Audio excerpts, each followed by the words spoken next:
and welcome to the second and final installment in our presentation of Vincent Robert-Nicoud's Scarlet Caprice for Solo Violin. We do hope you've all sufficiently refreshed and relieved yourselves during our intermission. The performance will recommence in just over 3 minutes' time. Just time enough for us to introduce our newest cohorts and a handful of lovely new acolytes who have joined our ranks within the last fortnight. Our new Patreon acolytes are Sarah Ricci, Liam Bradbury, Brenda Brockway, and Sailbad the Sinner. You know, I might also make mention of Adam Hebert, who I introduced as Adam Herbert a few episodes back. Apologies, Mr. Hebert. And welcome. Welcome one, welcome all. And now, to the cohorts, those sinister individuals whose turpitude knows no bounds. Our new cohorts are Wayne Prince and Amy Clausen, both who chose in their infinite generosity to upgrade from acolyte to cohort. Thank you, my dears. As far as bad eggs are concerned, you, rather oxymoronically, are amongst the best of them. Nearly time for the closing movements of Scarlet Caprice. As the last of our stragglers find their seats, I'll just quickly mention that this episode was brought to you with the generous assistance of our Patreon subscribers, those beloved listeners who choose to support our pernicious enterprise by reaching into their pockets, and who we endeavour to reward in turn to the best of our abilities. As always, a particular thank you goes out to our magnificent pantheon of esteemed cohorts. J.B., Barry Jones, Stephanie Saloka, Robert Troy Hampton Peterson, Rachel Brown, Michael Wood, Alicia Townsend, Adam, Alex Brewis, Sam Bell, Berner, Eugene Petrie, Evan Dooley, Abaddon, Joe Stinson, Wayne Prince, and, of course, Amy Clausen. All non-public domain stories are featured with the permission of the authors. All voices and production are concocted by Kristin Holland. Oh, shh! It's starting.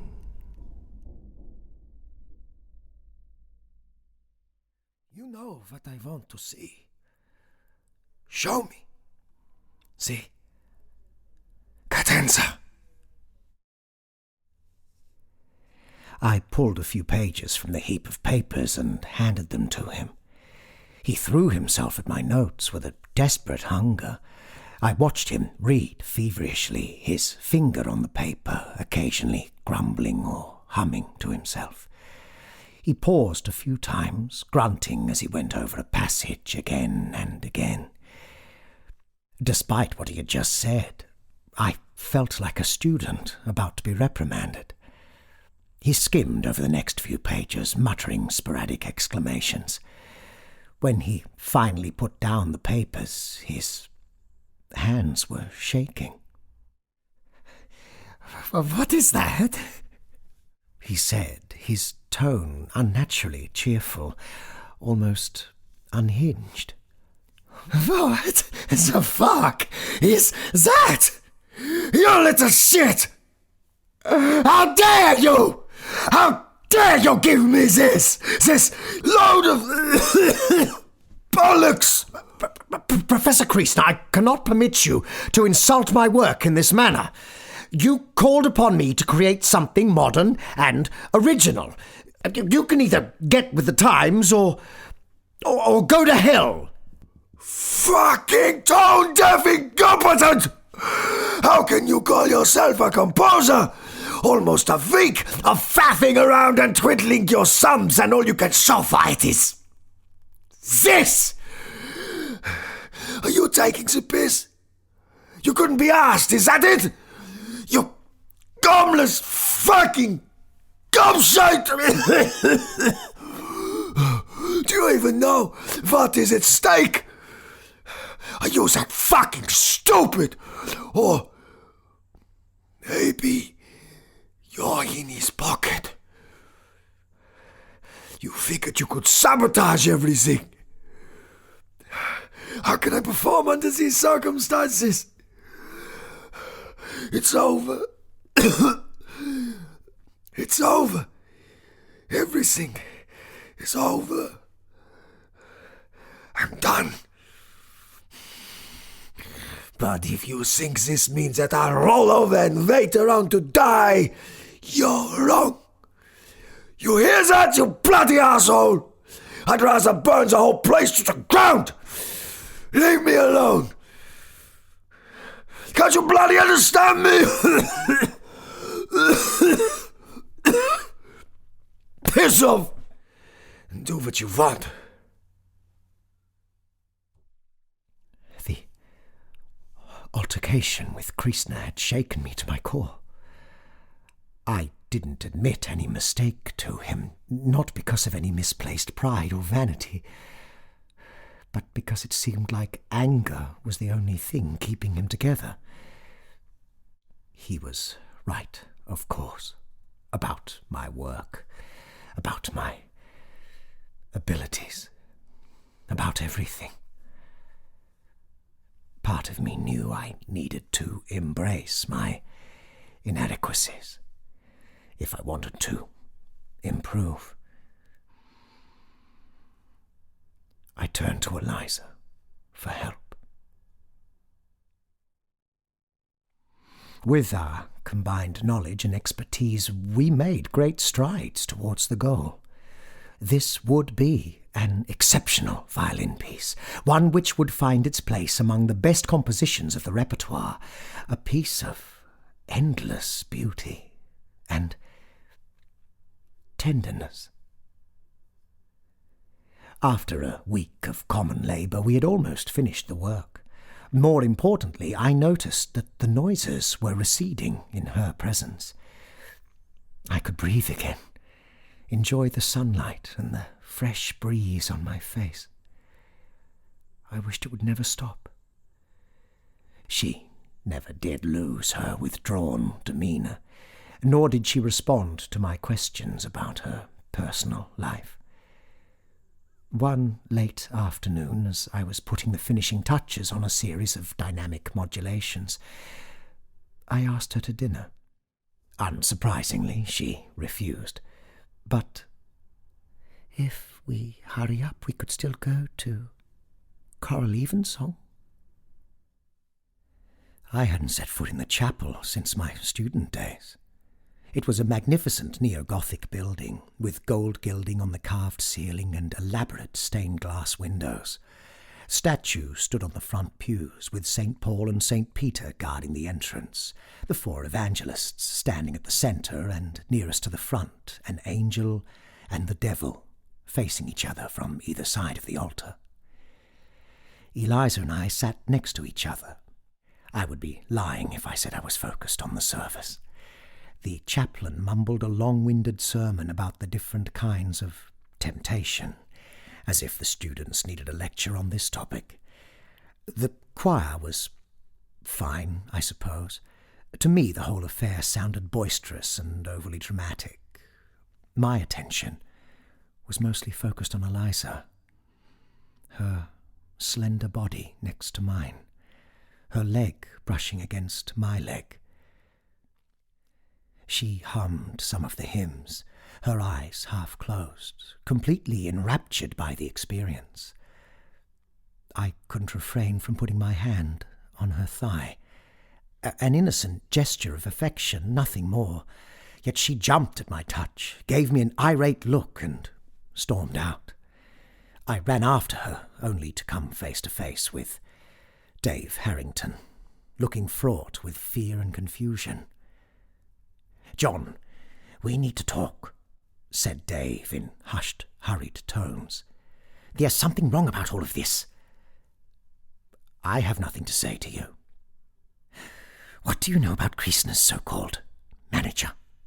Ever heard about him before last week? Have you spoken to any of his other clients? Do you even know if he represents anyone else besides Kristin?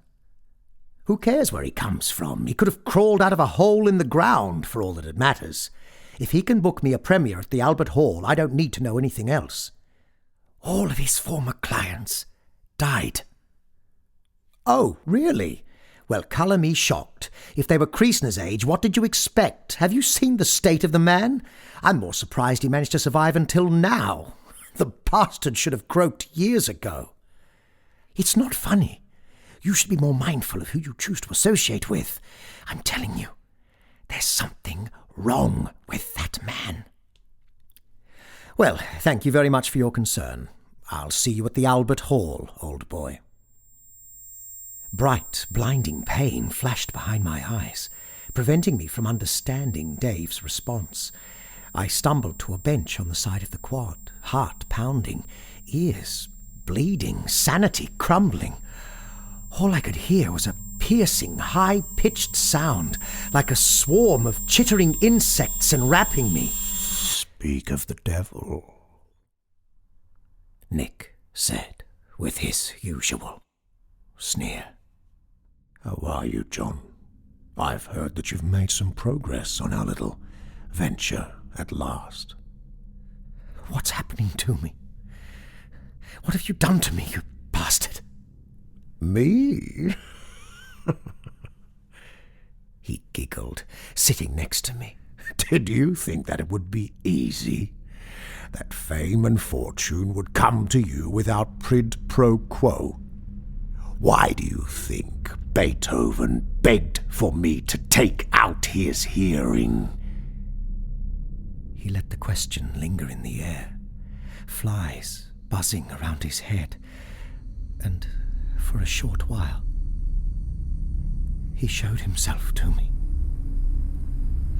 An all-devouring mouth, splintered bones of babies stuck between its jagged teeth, the dark at the end of everything. Breathless and shell-shocked, I looked away, unable to bear it any longer. "Kristin will have his peace." That evening, I decided to leave Oxford the next day. The piece was almost ready. I would put the last touches on in the morning. I had spoiled my chance to have a relationship with Eliza. There was nothing more for me there. I'd had enough of this place and these people. Part 3. Agitato Furioso. I had a dream that night, a dream full of wonders and music and darkness. I lie in my bed, eyes closed, listening to the nightly sounds. Gusts of wind carry a faint, ethereal tune. I hold my breath, waiting for someone or something with increasing apprehension. The music stops and I hurry to the window. A dark figure beckons to me from the center of the quad. It wears an academic gown and holds something against its chest. A small coffin? No, a violin case. I leap out of my bed, stumble around the corridors and clatter down the stairs. The figure comes to me, clad in darkness. I recognized the outline of a man, short and stocky. I cannot see his face, but I feel the intensity of his gaze. For a short while, the whole world stands still. Then he starts playing. Music rises from all around us, engulfing me like a roll of thunder, brilliant and shining like 1,000 suns. I feel tears running down my cheeks as a series of elaborate arpeggios take flight. Blazing scales fall down in a vertigo of ruin and perdition. I catch a glimpse of something that terrifies me. A series of devilish ricochets leaves me dazzled and breathless. As it sways and wavers against the gloomy background, the violinist's body shimmers, and I awoke. Heart pounding, sweat trickling down my spine. Muffled voices were coming from Kristina's room. It had been silent as a tomb since I arrived almost 2 weeks earlier. Something had hit the wall with a soft thud. Wide awake, I tried to remember my dream and the music that had mesmerized me.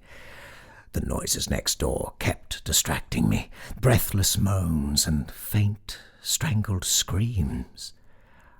I thought I recognized Eliza's voice in the thrall of pain or pleasure. Images kept creeping in my mind, imprinting themselves on my brain. Bodies contorted, tangled in a sweaty embrace, intertwined beyond recognition. Eliza's face contracted in a grotesque rictus of both pain and pleasure. I tried to concentrate on the music, blocking out everything else from my consciousness. It wasn't Kristina I imagined in Eliza's company. It was Nick. Stubby and gross, his jet-black hair unkempt and his blazing eyes fixed upon me as he... No. The music was more important. It was the only thing that mattered. I ripped apart the work I had done with Eliza, fumbling for a piece of music paper, and started writing. But the noises kept pulling me away from the music. Throaty groans, faint whispers, squelchy things crawling. Unearthly voices ululating and howling, incessant chattering and jittering, barks, roars, the clatter of teeth, gnawing, chomping, chewing. I thought I heard the high-pitched wailing of a newborn, but couldn't bear to think on the implication. Somehow I managed to write a few lines of music and found that it followed the cacophony. I wrote frantically, my mind swelling up with the echoes of a thunderous, sniggering laughter. Kristina's brow furrowed when I handed him 2 pieces of paper the next morning. He looked even more tired and decrepit than before, as if he had aged 10 years during the last week. "That's it?" he said, raising an eyebrow. "I remember Eliza telling me you two had written a whole concerto." We did. It was a very nice piece, romantic and moody, with a broad rhapsodic sweep of the melodic line played by the solo violin against the sombre background of the orchestra. It was my best work since... well, it was the best work I'd ever done. But what you're holding now, this is something else. entirely. Yes, I got rid of the orchestra, but you told me yourself that you didn't care about that. The colours, the texture, I don't know how to describe it. The richness of the harmonies, the relentless motif. It's unlike anything you've ever heard. All right. I don't care about the babble. Let me have a look. To the uneducated eye, I suppose the writings would have looked like an all-out war between myriapods and a colony of marching ants. After staring at it for a while, even I couldn't make sense of it. I rubbed my temples, trying to ignore the thumping in my head. Lines after blurry lines of scribbles undulating on the white paper. That was all I could see. The ants, tiny black dots, were crawling all over the desk, dancing in front of my eyes, burning through my brain. The radiant white of the paper started shimmering, and for a short while, I thought I could remember my dream. We have to go to the chapel. I'm sorry, what? To the chapel, now! There's not a minute to lose. Nick will be there, so will Eliza. You're listening to me? Stop gaping at my desk like a simpleton. You are the composer, and as a matter of protocol should therefore be present for the occasion. Wait, what occasion? Are you going to perform this now? Without practice? I thought we were going to open at the Albert Hall. To the chapel! There's no time to waste. John, what's the title of this piece? I don't know. Pain flashed behind my eyes, bright red like hot coals. Red. No, Scarlet. Let's call it Scarlet Caprice for Solo Violin. All the chapel's candles were burning bright when I arrived a few minutes later. Eliza and Nick were already there, sitting in the pews, facing each other on opposite sides of the nave. Hearing the clatter of my feet on the stone floor, Nick turned his head towards me and waved his hand. His grin was inappropriate, obscene even. Meanwhile, Eliza was trying to ignore both of us, head bowed and hands together, as if in prayer. When I got closer, I could see that her eyes were full of tears. There was a sense of anticipation and unease building up. It didn't feel like a simple rehearsal, not even like a performance. Normally the chapel could barely hold 80 people, but it seemed huge, as large and majestic as a cathedral. I raised my eyes towards the ceiling and saw nothing but blackness. The myriad of candles now seemed like tiny specks of light in an ocean of black. The stained glass windows became dull, grey, lifeless. Shadows stirred among the pews, and I noticed the audience. It was as if all the air had been sucked out of my lungs. My throat was full of razors, and my eyes were burning from the inside. It was impossible, outside of the realm of imagination. There were dozens of them. No, hundreds, maybe thousands, scurrying towards the pews, packing against each other, legions of spirits and demons, living nightmares haunting the dreams of men since the dawn of time. They came from every corner of hell, from the pelagic depths to the coldest recesses of space, where dead stars drift in absolute silence. Among them were incubae, succubae, cambions and imps. There were ghouls, familiars and fiery serpents. There were night terrors, kobolds and ifrits. There were fallen angels, purveyors of anguish and despair, harbingers of doom. There were nameless things crawling in the shadows, shapeless fears and ancient creatures who had seen the face of God before the fall. Some were hideous lumps of dead flesh with jagged teeth and broken limbs. Others were regal and sullen, grave faces, fair beyond belief. When I managed to take my eyes off the cohorts of hell, I turned back, looking for the door. But there was nothing. Nothing except an all-encompassing darkness. If I cried or screamed in terror, none were taking any heed of me. All were waiting, a whispering sea of anticipation, their eyes fixed on the chapel altar.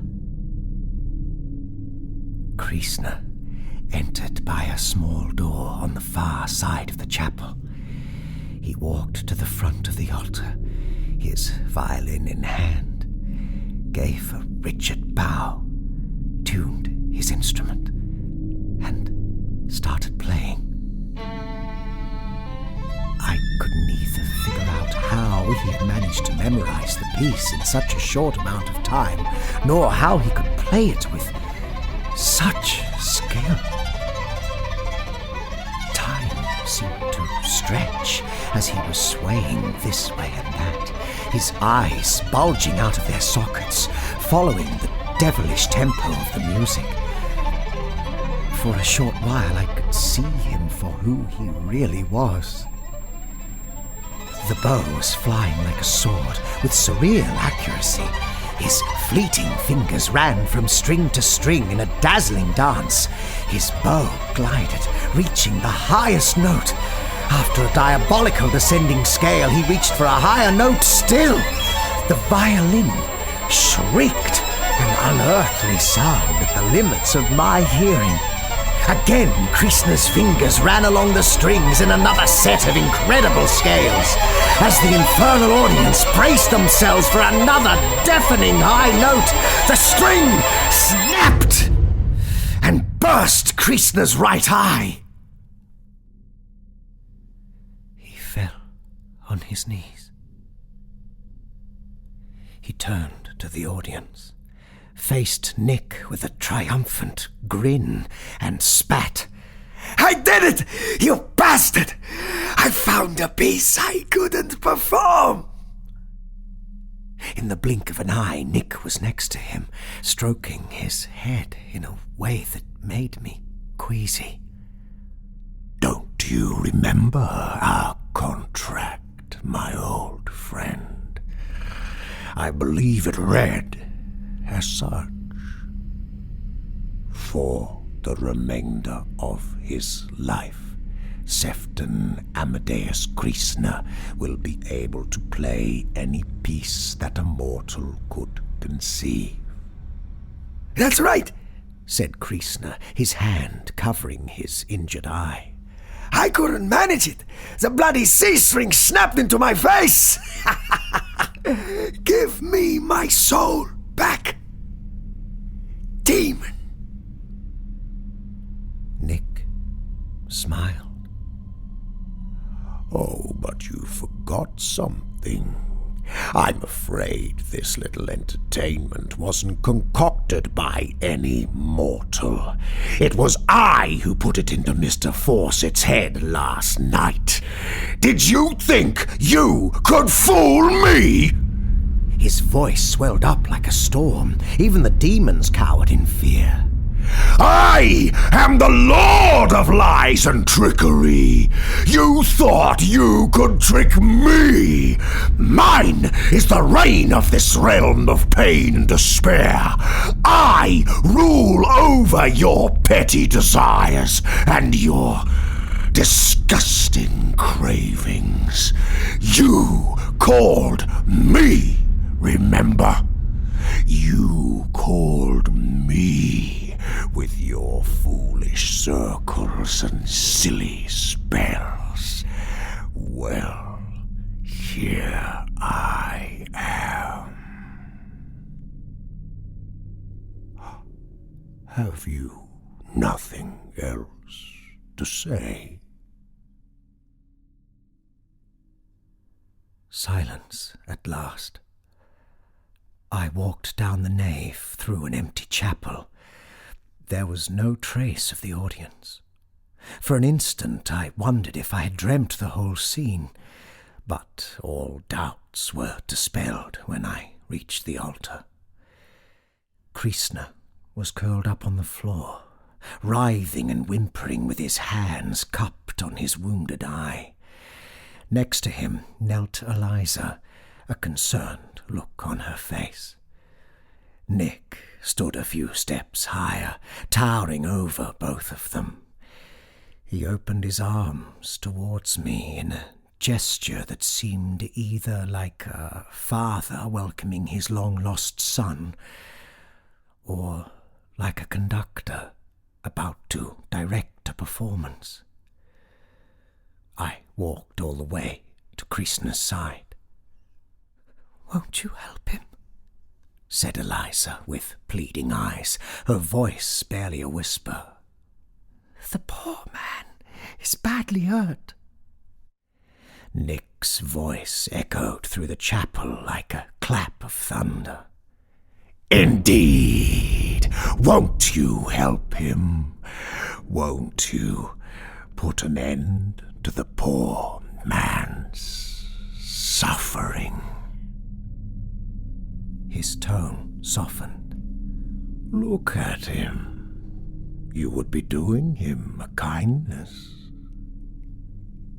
I faltered. Something stirred at the edge of my mind, a faint sound between the low hiss of a snake or the ringing of distant bells. Eliza was staring at me. I didn't like what I saw in her eyes. I couldn't look at Kristin either, nor could I face Nick. I focused on the violin. It was truly a magnificent instrument. The elegant curve of its scroll, the dark sheen of its purfling, the scarlet patina of its varnish. Come on, take it, whispered Nick's beguiling voice in my head. You know you want to touch it, feel its warmth. Admit it, you want to play it, to create your own sound. I extended my hand, reaching for it. I think Eliza must have protested, but I couldn't pay attention to anything but the violin. It shimmered in the darkness. I took it by the neck, gently, almost as one would touch a lover for the first time. Kristin began to wail. Even as you start to rise, this old man wants to smother your voice. The whisper became insistent, almost relentless. How long will you tolerate it? All your life, people have silenced you. How long will you follow someone else's design? How long will you let this old fool block out your creation? Shut up! I cried. Shut Shut up! But I didn't know whether my shout was against the whispers in my head or Kristin's painful screams. My grip around the violin's neck tightened. My breath quickened. I couldn't stand the noise anymore.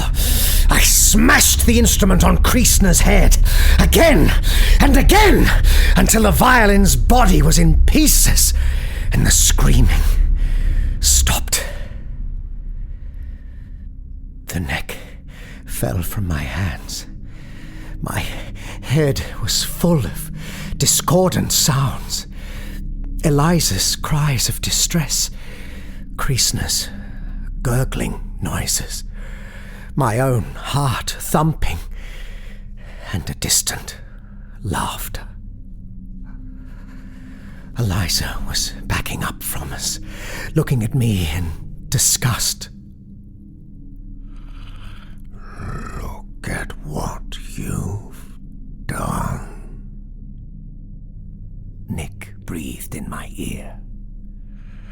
All of this was for nothing if you're not ready to go all the way. Are you a coward, John? You can't go back now. You have to finish it. He was right, of course. I picked up the violin's neck and forced it down Kristin's throat. Blood sprayed everywhere. Eliza shrieked and ran towards the door. Nick comforted me like an old friend. Don't worry about her, John. You can get her back. I can get her back for you. How do you think the old man managed to pull a posh bird like that? I won't lie, he was quite the character in his prime, but look at you, full of life, full of potential. Wouldn't you like to be someone to leave a legacy? I can get you anything. He gestured towards the violin's neck sticking out of Kristin's mouth. The grotesque display didn't seem to faze him. Starting with this violin, he said, pulling it out slowly. To my amazement, the instrument he produced was intact, despite being stained with blood and guts. You'll find it is a remarkable instrument, fit for a true artist. Aren't you a true artist, John?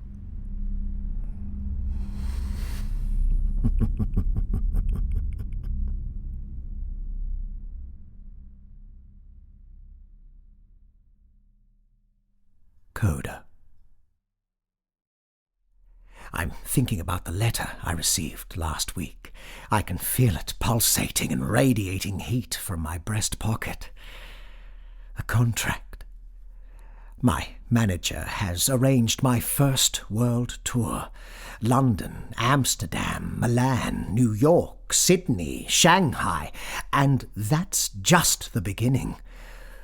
My accompanist, Eliza, killed herself yesterday. Jumped out of the fourth-floor window.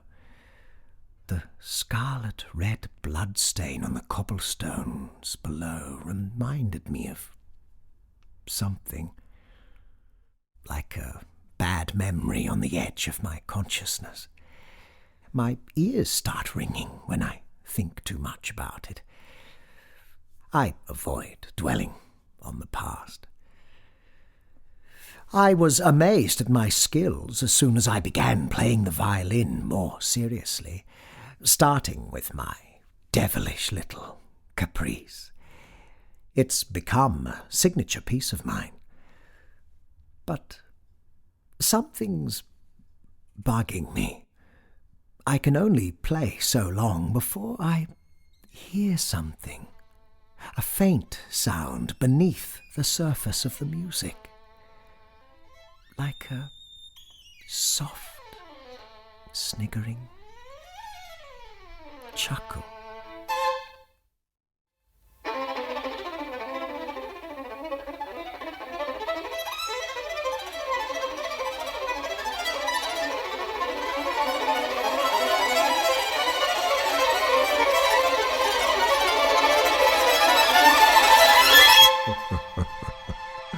Ha ha ha ha ha!